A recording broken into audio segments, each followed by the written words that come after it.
Alright guys, so today in hand we have a shoe that was really swept under the radar, and a fun fact that I can mention about this shoe before we jump straight into it is that I actually reviewed the other pair in this set. So without further ado, we're going to take a look today at the Nike Maniére Airship. If that sounds familiar to another video that I've done on another very similar airship from Maniére, that is because I have done one on the very ultra limited blue pair that I believe only had something like 1,300 pairs, so I didn't really see any videos on those whatsoever.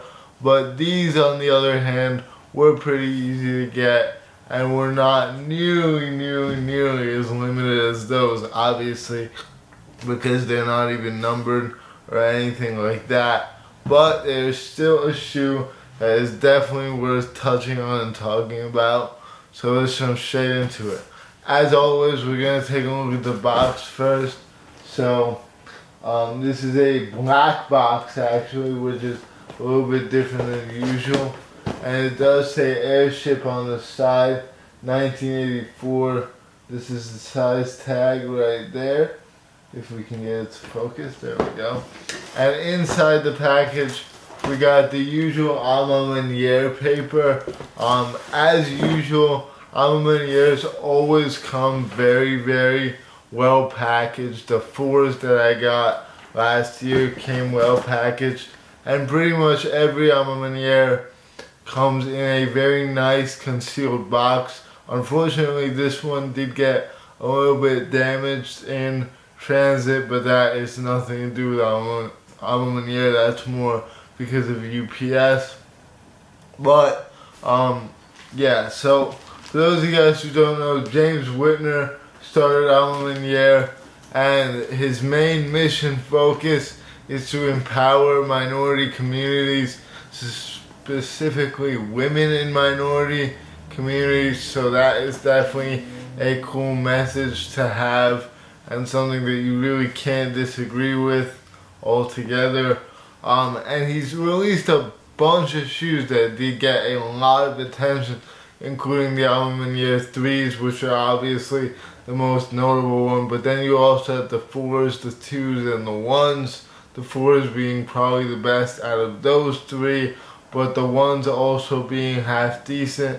And this shoe actually reminds me of the Maniére Jordan 1 as well. It's the exact same color blocking, almost, except that this part is black instead of brown. Speaking of this right here, we got the Airship little booklet, which you can open up and read. It says Nike Airship on the top, it says Nike on the back, and it does say Airship PE, and it does have a bunch of minor details about like the shoe itself, so you can see. If you want to read that, be my guest. But basically just minor info about the structural integrity of the shoe. Without wasting too much more time, let's jump into the shoe itself. So from the lateral side of the sneaker, you can tell that it has that classic Maniére like color blocking, kind of with the cream and then the darker hits around the shoe. That's usually how Maniére rolls. Otherwise it would be dark with some cream hits. They don't really do colors that much. They're just more of a grayscale type of company. But you got that chunky part right here, which is classic for the Airship. The rest of it kind of looks similar to a Jordan 1 with a bigger swoosh right there. This material feels kind of like a baseball glove. It's very stiff, but it feels pretty good to the like touch. And yeah, so big swoosh. On the back, you got the A logo for Maniére right there. Actually, this one says Nike Air, and this one has the A logo on it. So they both say different things. The laces that come pre-laced are a cream colored lace that matches with the upper very well. And then you got Nike Air on the tongue right there. as you can see.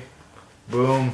You got the size 9 logo on the inside, which is really characteristic for Maniére at this point, and like more classic shoes in general usually have that kind of sizing, branding. On the left pair, you do have a couple extra pairs of laces. You actually get a lot on this one. You get a black one, a cream one that comes in the shoe, and then this one, which honestly might be my favorite right here. It's like a yellow and white vintage looking lace. Very, very cool right there. It matches with the midsole perfectly. And then right here, you got one more goodie, which is kind of like a emblem branding kind of thing right there. I'm gonna see if I can find a picture of it outside of the packaging. Credit will probably be going to Sean Go because he had a very in-depth and detailed video on it, as he always does. So that is the same exact shoe on the left and right pair. You do have like this yellowish off-white stitching all throughout the shoe. It's kind of hard to tell, but it is definitely there. The outsole is a all black vintage outsole. This is really cool. It's kind of like the Lost and Founds, just in a black iteration, which is dope. Other details include the A on the back, as I've already mentioned. And this black is like a really nice charcoal black thing. Colorway, I guess you can say. So it definitely blends well with the cream. The cream and the charcoal balance each other out well to make a very wearable colorway overall. And this charcoal, I don't even know how to explain this material. It's almost like felt. That's like the best thing I can describe it as. Like those felt pens that you used to use in school. If you were to touch the tip of it, it felt kind of like this. No pun intended. And this as well. It's like a felt material. The rest of the upper, as I already said, baseball glove, but it does seem to be pretty good quality of materials overall. Sizing wise, just go true to size on these. They fit pretty much just like a Jordan 1 would, so that is true to size.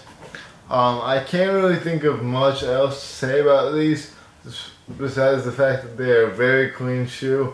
Imperfections are not going to be as noticeable on this shoe, just because they are vintage. So like a bunch of the imperfections can just be chalked up to the vintage aesthetic of the shoe. Like that right there is definitely an imperfection right over here. But besides that, I don't really see much wrong. These were actually pretty cheap. They retailed for $140 and they were going for like $190 to $200 on the aftermarket. So there is actually room for a little bit of profit, which is something that you can't say very much anymore. But there is some profit to be had with these. So with that being said, I'm going to end it off here. If you guys want a cheaper alternative to the Jordan 1 Maniére, and obviously a much cheaper alternative to the blue pair of the same shoe, these are definitely a great bang for your buck. Not going to be the most comfortable shoe by any stretch of the imagination. Obviously, I mean, they're pretty stiff and they're high tops, so I personally wouldn't wear them just because I would not get much use out of them. But if you're someone who likes stomping around in a high top like this, you're going to love this shoe. That's about it. So with that being said, thanks for watching. Take care and I'll see you all later. Peace.